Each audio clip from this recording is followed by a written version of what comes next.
विज्ञान अकादमी में आप सभी विद्यार्थियों का फिर से स्वागत है। सॉलिड स्टेट के विभिन्न लेक्चर्स में, विभिन्न वीडियोस में आप पिछले वीडियोस के अंदर एफसीसी और सिंपल जो यूनिट सेल है उसकी पैकिंग एफिशिएंसी के बारे में आपने सीखा। इस लेक्चर में हम कोशिश कर रहे हैं बीसीसी स्ट्रक्चर की पैकिंग एफिशिएंसी क्या होती है, संकुलन दक्षता कैसे निकाली जाती है, उस पर बात करेंगे।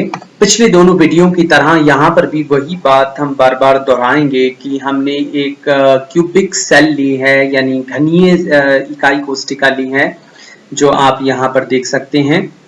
इस इकाई कोष्टिका या यूनिट सेल के कॉन्स्टिट्यूएंट पार्टिकल्स के बीच की जो डिस्टेंस है वो पिछले वीडियोस की तरह ही यहाँ पर भी ए ही है, और इन कॉन्स्टिट्यूएंट पार्टिकल्स को हमने गोला माना है, गोले की त्रिज्या हमने आर मानी है। अब आप देखें कि यहाँ पर बीसीसी जब हम ले रहे हैं तो बीसीसी में आप जानते हैं कि कोनों पर अवयवी कण उपस्थित होने के साथ साथ एक केंद्र या सेंटर में कॉन्स्टिट्यूएंट पार्टिकल होगा, और इसकी पैकिंग एफिशिएंसी निकालने के लिए हम ये मान के चलेंगे कि जो कोने पर मौजूद अवयवी कण हैं वो केंद्र पर मौजूद अवयवी कण को टच कर रहा है, और इसको टच करते हुए अगर हम जो है स्ट्रक्चर बनाते हैं तो हमारे पास एक राइट एंगल ट्राइंगल आता है जिसे हम ACD कहते हैं। अब ये जो ACD है, इसके अंदर जो AC है ये फेस डायगोनल या हम इसे फलक विकर्ण कहते हैं। इसकी वैल्यू हम कैसे निकालेंगे? पिछले वीडियो में हमने इसको निकाला है कि जो आपका ये वाला जो AB है इसकी डिस्टेंस A है, BC की डिस्टेंस A है, तो A square plus A square करेंगे और उसका अंडर रूट ले लेंगे, तो हमारे पास जो अंडर रूट 2A आ रहा है ये अंडर रूट 2A AC की वैल्यू आ गई है। अब AC की वैल्यू आपके पास मौजूद है, CD की वैल्यू A स्क्वायर हो जाएगी, तो हमारे पास जो AD है, देखिए मैं जिस ट्राइंगल की बात कर रहा हूं वो कौन सा है, ACD, उसमें AC की वैल्यू अंडर रूट 2A है, CD की वैल्यू कितनी है,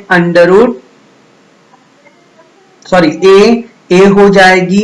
तो अब यहां पर आपके पास ये जो अंडर रूट 2A है इसका स्क्वायर और जो A का स्क्वायर है उसका हमें क्या लेना है, ये वर्गमूल लेना है, रूट स्क्वायर लेना है। तो AD की वैल्यू हमारे पास कितनी आ जाएगी, अंडर रूट 3A आ जाएगी। ये जो AD आपको नजर आ रहा है ये बॉडी डायगोनल इसे हम कह सकते हैं, इसकी वैल्यू कितनी हो जाएगी, अंडर रूट 3A। ये आप डायरेक्ट याद रख लें कि face diagonal under root 2A होता है और body diagonal under root 3A होता है। और ये जो अंडर रूट 3A है ये 4R के बराबर है। क्यों 4R के बराबर है? क्योंकि कोने वाले जो कॉन्स्टिट्यूएंट पार्टिकल हैं उसको हम उसका हाफ कंट्रीब्यूशन मानते हैं।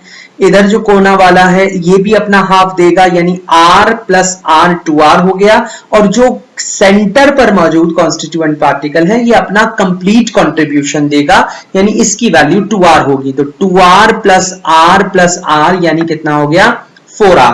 तो अंडर रूट 3A की वैल्यू कितनी हो गई, 4R। तो A की वैल्यू कितनी हो जाएगी, अंडर रूट 3A नीचे चला जाएगा, तो 4R अपॉन अंडर रूट 3 हो गया। तो A की वैल्यू जब हमारे पास आ गई है इसका मतलब ये है कि हम इसका वॉल्यूम निकाल सकते हैं इस यूनिट सेल का, और यूनिट सेल का वॉल्यूम का मतलब होता है A क्यूब। तो A की जगह हम क्या लिख देंगे, 4R अपॉन अंडर रूट 3।